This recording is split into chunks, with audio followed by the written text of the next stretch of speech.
Good morning, my lovely students. How are you? I hope you all are well. So, students, today we will continue the chapter Mughal Empire, and today we will learn about Aurangzeb's administration policies, religious policies, and what are the changes in his reign. Okay. Now, first we talk about the Aurangzeb. Then Aurangzeb formally ascending the throne in 1658 CE after winning the war of succession against his three brothers. Okay. Then he ruled India for almost 50 years. Okay, 50 years तक उसने rule किया and adopted the title Alamgir. Okay, what was the title? Alamgir. Alamgir means conqueror of the world. Okay. Now, students, in previous class, we have learned about the Shahjahan. Okay, and what is the meaning of the Shahjahan? King of the world. And Aurangzeb was assumed the title Alamgir. Okay, Alamgir matlab conqueror of the world, because during his reign that Mughal Empire reached its zenith and covered almost the overall Indian subcontinent. ठीक है, उसने लगभग approximate पूरे Indian subcontinent पर अपना जो एकाधिकार था, वो अपना जो कंट्रोल था वो स्टैब्लिश कर लिया था. उसको किसकी कौन से टाइटल को दिया गया? उसे Alamgir, conquer of the world. Okay. His reign saw the revolts of many groups of people, including former allies such as the Rajputs, Jat, Bundelas, and other communities such as Sikh, Satnamis, and the Marathas. Okay, they all are engaged in different types of revolt, and he taught a struggle was against the Maratha leader Shivaji. Okay, who laid the foundation of an independent state of the Maratha. Shivaji की आपने जो war policy that is छापामार युद्ध प्रणाली. Okay, आपने सुना होगा उसके बारे में. बहुत फेमस उसका जो ये वॉर की जो टेक्निक थी, जिसको कि गोरिल्ला टेक्निक के नाम से भी हम जानते हैं, ये टेक्निक किसकी थी? शिवाजी की.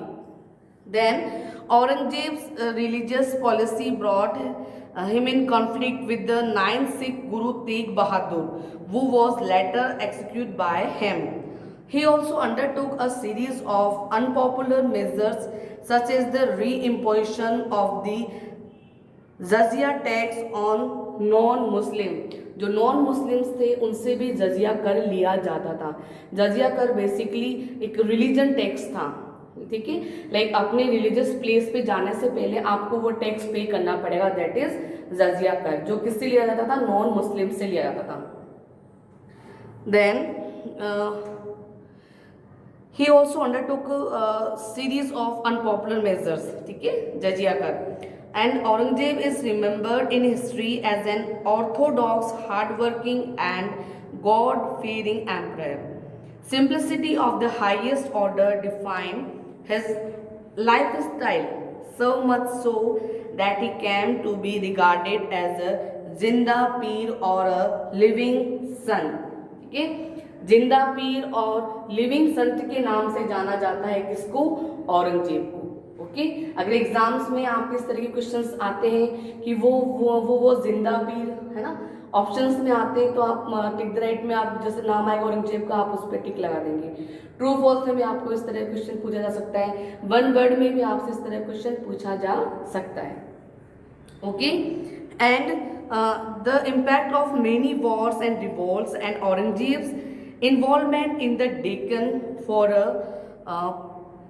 prolonged struggle against the Marathas under Shivaji weakened the empire. His death in 1707 CE virtually marked the end of the great Mughals.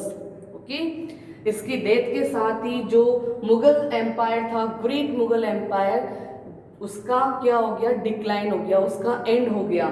ठीक है, जहाँ पर औरंगजेब ने पूरे इंडियन सब कॉन्टिनेंट को अपने कंट्रोल में ले रखा था। बट 1707 में औरंगजेब की डेथ के बाद में वो सब ख़त्म हो गया और जो मुग़ल एम्पायर था वो बहुत ज़्यादा वीक हो गया। अब उसको इतनी ज़्यादा उसकी इम्पोर्टेंस नहीं बची थी। Then it was followed by a war of succession among his son and a gradually weakening of the Mughal dynasty। हालांकि उसकी डेथ के बाद में, औरंगजेब की डेथ के बाद में उसके जो सन थे उन्होंने उसके जो पोस्ट थी उसको संभाला, बट उनके साथ में वो जो मुग़ल एम्पायर था उसको आगे तक नहीं ले जा सके और उसके पीछे रीज़न था उनकी वीकनेस। सो मुग़ल एम्पायर क्या हो गया, वीक हो गया, कमज़ोर पड़ गया था। सो इस तरीके से हमने देखा कि किस तरीके से मुग़ल एम्पायर, उसका फाउंडर जो था बाबर, उसके बाद में अकबर आया, फिर उसके बाद में कि किस तरीके से मुग़ल एम्पायर की नींव इंडिया में उसका फाउंडेशन रखा गया बाबर के थ्रू। देन बाबर के बाद में उसका बेटा हुमायूं एंड हुमायूं के बाद में उसका बेटा अकबर, अकबर के बाद में उसका सन आया जहांगीर, फिर हमने पढ़ा शाहजहाँ के बारे में और लास्ट रूलर हमने पढ़ा औरंगजेब के बारे में। ठीक है, तो इस तरीके से डिफरेंट डिफरेंट जो किंग्स थे, जो डिफरेंट डिफरेंट पर्सनैलिटीज़ थी और मुग़ल एम्पायर की, उन्होंने किस तरीके से उसके टेरिटरी को एक्सटेंड करने के लिए, अपने साम्राज्य को बढ़ावा देने के लिए कौन कौन से पॉलिसीज़ फॉलो करी। लाइक अकबर की जो सुलह कुल की नीति थी, है ना, उसके बारे में हमने स्टडी करा कि किस तरीके से उसने सारे रिलीजन्स को इक्वल माना। अकॉर्डिंग टू अकबर सारे रिलीजन्स क्या है, इक्वल है। सभी रिलीजन हमको जो है अच्छी बातें सिखाते हैं जो कि हमारी लाइफ में बहुत ज़्यादा वैल्यूबल होती है। जहांगीर के बारे में हमने पढ़ा, शाहजहाँ के बारे में हमने पढ़ा और लास्ट रूलर जो हमने पढ़ा Aurangzeb. So next class we have discuss Mughal administration. So that's all for today. Thank you and have a nice day.